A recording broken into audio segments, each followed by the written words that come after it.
Hi all, welcome to football arena. അർജന്റീനയും ഇംഗ്ലണ്ടും തമ്മിലുള്ള മത്സരത്തിന് മുന്നേ ഇംഗ്ലീഷ് ഇതിഹാസമായ Gary Neville, Lisandro Martinez, Cristian Romero എന്നിവരെ അധിക്ഷേപിച്ചിരുന്നു. അതായത് ഈ വേൾഡ് കപ്പിലെ മോശം സെൻറ്റർ ബാക്ക് കൂട്ടുകെട്ടാണ് അവർ രണ്ടുപേരും.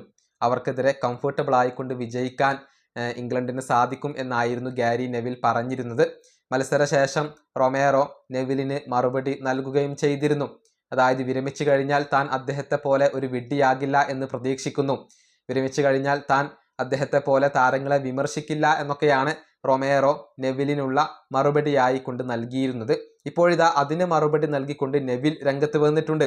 അതായത് താൻ അവരെ വിമർശിക്കാൻ കാരണമുണ്ട്. രണ്ടുപേരും ഒരുപാട് ഗോളുകൾ വഴങ്ങിയിട്ടുണ്ട്. മെസ്സിയാണ് അവരെ രക്ഷിച്ചെടുത്തത്. മെസ്സി ഇല്ലായിരുന്നുവെങ്കിൽ കാണാമായിരുന്നു എന്നൊക്കെയാണ് റൊമേറോയോട് ഇപ്പോൾ നെവിൽ ഒരു മറുപടിയായിക്കൊണ്ട് നൽകിയിട്ടുള്ളത്. അദ്ദേഹത്തിൻ്റെ വാക്കുകൾ ഇങ്ങനെയാണ്: ഞാൻ അവർ ഗോളുകൾ വഴങ്ങുന്നതിനെ കുറിച്ചാണ് പറഞ്ഞത്. അവർ 6 ഗോളുകൾ വഴങ്ങി. നോക്കൌട്ട് സ്റ്റേജിൽ 4 ഗോളുകൾ വഴങ്ങി. ലയണൽ മെസ്സിയെ ആ 2 സെൻറ്റർ ബാക്കുമാരും ഓരോ മിനിറ്റും ഹഗ് ചെയ്യണം. കാരണം അവർ ഗോളുകൾ വഴങ്ങിയ സമയത്തെല്ലാം അവരെ രക്ഷിച്ചത് മെസ്സിയാണ്. മെസ്സി ഇല്ലായിരുന്നുവെങ്കിൽ കാണാമായിരുന്നു. മെസ്സിയാണ് ആ മത്സരങ്ങൾ വിജയിപ്പിച്ച് എടുത്തത്. റൊമേറോ, ലിസാൻഡ്രോ എന്നിവർ ടാലന്റ് ഉള്ള താരങ്ങൾ തന്നെയാണ്. പക്ഷെ അവർ ഒരുപാട് മിസ്റ്റേക്കുകൾ വരുത്തി വെക്കുന്നുണ്ട്. ഒരുപാട് ഗോളുകൾ അവർ വഴങ്ങുന്നുണ്ട്.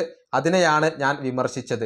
ഇതാണ് ഇപ്പോൾ ഗാരി നെവിൽ ക്രിസ്റ്റ്യൻ റൊമേറോയ്ക്കുള്ള ഒരു മറുപടി ആയിക്കൊണ്ട് നൽകിയിട്ടുള്ളത്. അതായത് റൊമേറോയും ലിസാൻഡ്രോയും ഒരുപാട് പിഴവുകൾ വരുത്തി വെച്ചിട്ടുണ്ട്. അവർ ഗോളുകൾ വഴങ്ങിയിട്ടുണ്ട്.